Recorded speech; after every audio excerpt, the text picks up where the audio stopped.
The Romans called them gladiators, we call them football players, but they seem to serve much the same purpose. Whether it's Aussie rules or rugby league, union or soccer, each weekend hundreds of thousands of us go out to the local version of the Colosseum to watch our champions battle it out to the death. The rougher, the better. Yet on Monday, we're able to wash our hands of it all and to talk in pious terms about how the game is getting too violent. The players are left with blood on their hands. For the last 6 weeks, we've been following one Sydney team, Wests, in its bid for the championship. We've been to places where few outsiders have ever been allowed before, like the dressing room before the game, and the psyching up that turns ordinary men into bone-crunching champions. Wests have the reputation of being the toughest of a pretty tough lot. But we found something more than that, a team who feel very keenly that they represent all of the ambitions and all of the frustrations of the working-class battler. And a coach, Roy Masters, who, like Melbourne's Ron Barassi, understands what it takes to motivate these gladiators.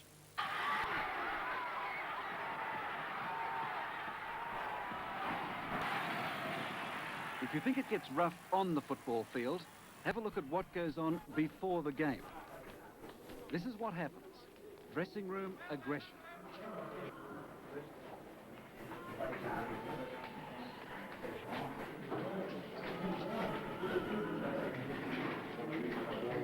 It's nothing like the psychiatrist's couch, but Coach Roy Masters is the super psych. His job is to motivate, and anything goes. Then people will say that was their finest hour. Then they'll know what a club is made of and what men are made of. Masters hammers home what he calls the team's self-image. Western suburbs, society's underdogs, victimised by everyone. Winning against those odds is the impossible dream. And these men are the impossible dreamers. Blokes with nicknames like Sloth, Snake, Dallas, Bloodnut and Spider.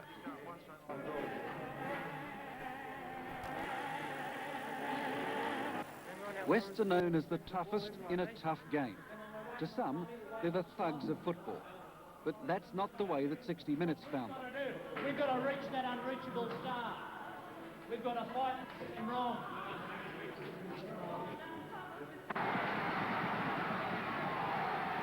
We talk about rugby league being a contact sport.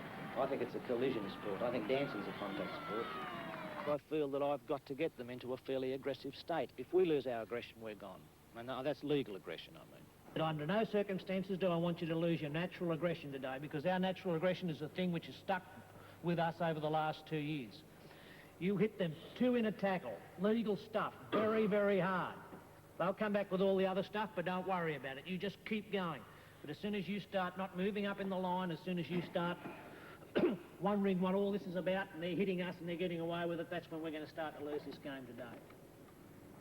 And that's the first thing. I don't care whatever's been said in papers or whatever speculation's gone on around the place, you are going to play with your natural aggression today of 2 in every tackle and hitting extremely hard, right? The thing I admire about you is just looking at you, Ronnie Broderick. The fact that you probably hate the opposition more than any man in this whole team hates the opposition. But what has been missing in the last 2 or 3 games is that hatred is not coming out on the field. It's not shown in those long, hard, damaging runs and really hitting the bloke hard in tackles. Your mind wants you to hate, but your body's not hating them. But I admire you for hating them. But don't forget you've got to hit these bastards nice and hard. Don't forget that. Don't ever lose your natural aggression, because it's just as though somebody's burnt your bloody house down or taken your job away from you. Because that's something that they've all tried to take away from us, our aggression. And as soon as they take our aggression away from us, we're...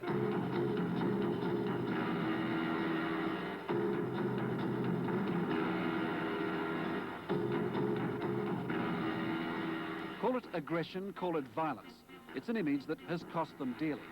3 of their best players sent off and suspended for weeks. The football press gleefully said that was the end for the Magpies. But I've done as much as I can to get you here. But they'd forgotten Roy Masters, the motivator. He seized upon this to again drive home the self-image of the underdogs up against it. We get the bloody fruits of victory or we suffer the bitterness of defeat. It's just turn up the thermostat a little bit higher than it's been ever since you've been wearing football boots. Masters begins his psych-up session 2 hours before the match, developing his favourite theme, the battlers, working class, against the Silvertails, the wealthy mob. It's old-fashioned class warfare. They didn't go to Oberon. They didn't pay money out of their own bloody pockets to go up into the wilderness. They sat around bloody beaches and bars around bloody Palm Beach and took waves in while we were slogging it out up there at bloody Oberon trying to get the first image together. The team that's going to have to fight all the way. Well, today is absolutely our last chance. And it's because of Oberon and because of a lot of things that have happened to us this year that we've just got to succeed. Are we so second class that we're not supposed to have pride? Or does that comment mean in some other way that West are so low and so subhuman form of bloody species that you lose all pride when they beat you? Roy Masters' self-image is based here, in Sydney's industrial western suburbs, a community that feels itself isolated, a kind of suburban ghetto. We live in basically an industrial area, and it's not the brick veneer set. It's it's the fibro set and the weatherboard set.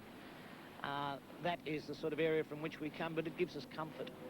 That's what that song's about. Men who've done crime against almost impossible bloody odds who can do it. Men who are second-class bloody citizens. The tension and the tempo pick up.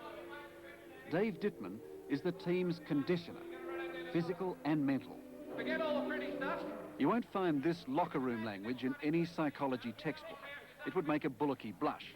But in here, it helps create the mood. Alan, come on. What about the rough language? What role does that language play? It's a difficult question, that really. The rough language is probably symptomatic of the way we are, of just being people who are fairly coarse and obtruse and fairly rough, I suppose. It's just symptomatic with everything. A travel writer recently in Japan described the mood in which the people of Kyoto, which is somewhat west of the normal typhoon track, awaited one typhoon. And an eerie, ominous silence prevails. But here, the language is different. Roy Masters teaches high school economics. His formal training includes psychology. In the classroom, again, he's the motivator, the master of mood, as he always is. But why do grown men subject themselves to what amounts to brainwashing? My brain often says, well, I don't necessarily agree with that, but it's still just such an overwhelming kind of experience that you just get caught up in it. You know, we were up there and we were going to... Warren Boland has a university degree. He also makes religious programs for a Sydney radio station. Well, I don't know if it's necessary. I don't know if I necessarily agree with it. And I can see the effects of it as well. So I started to agree with it. Certainly has an effect. Just come in. No, come in. I wanted to have a look at your hand. You want to sign it? Go and sign it. Come and sign your hand. Tommy Rodonicus, Tom Terrific, the team captain, also sees the effects, but in another way, from his adoring fans. This is the public approval for his football aggression, his driving self-motivation. Okay. You at the end this evening? No, love, no. It'll be off in 2 weeks. I'm going to chop it off. Okay. Okay, girl. See you later. It's very important to for a player to be self-motivated also, because a coach can only do a certain amount. It's up then to the individual to do his own self-motivation. There are players in the team, for example, the extremely bright ones who, well, perceptive ones, who sort of say to me from time to time, Roy, I know you go on with this, but I make myself believe it. I'm starting to believe some of these things I say myself.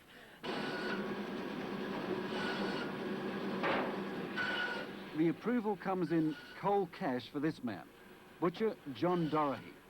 He's the football brains of the team. But to him, a football game is something more primitive. It's law of the jungle.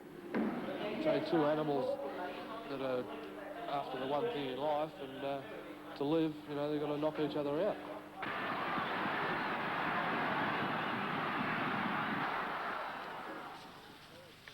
Roy Masters never lets up, even at a backyard barbie with the wives and the girlfriends. The talk is football, but underlying it all is the self-image. Bloke in the office where I work, he said to me, I read the paper, I'm not sure which paper, but I read the paper, and it had, I reckon, you know, a fairly good article, a fairly big article on the game, West Manly and West, and I reckon there was a paragraph and a half on the football. That's all up on the Monday, and it was, oh no, I'm not sure which paper it was. And we scored two of the most spectacular tries that day. Jack, remember that day against Manly? We scored two of the best tries you've ever seen in your life. A can't go up and just job B because B's done something to him, and it's all sorted out over, you know, like kids in the playground. It's all over and done with in a minute. But rather, I'll get my own back on him in a subtle, devious, snide way, and that's the point he's making. And it's this. Yeah, well, we go out there and play man for man, and I've got to grind that bloke in the ground, and I've got to beat him. I go out there to beat the bloke I'm playing against.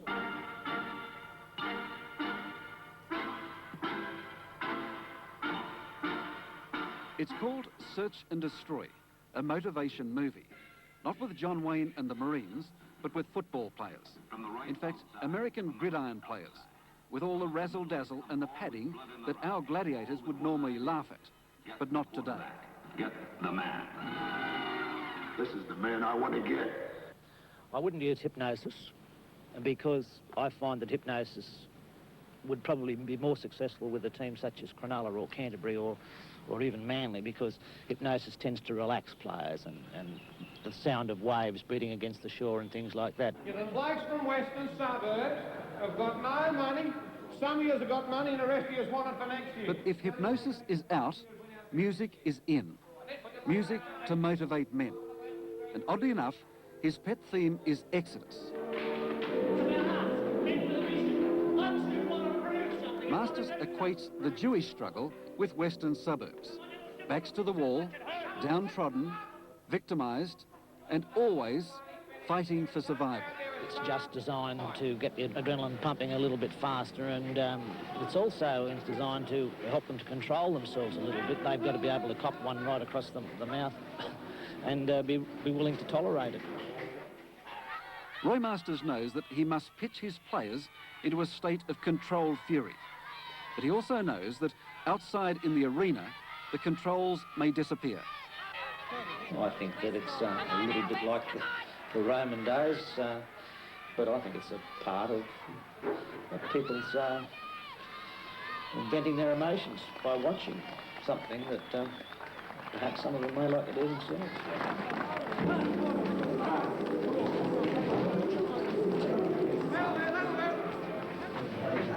And sometimes it gets out of hand.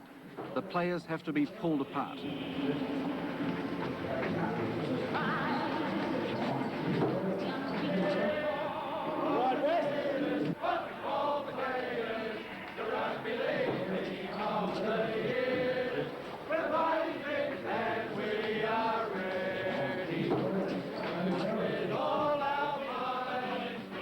So once again, the gladiators go into battle.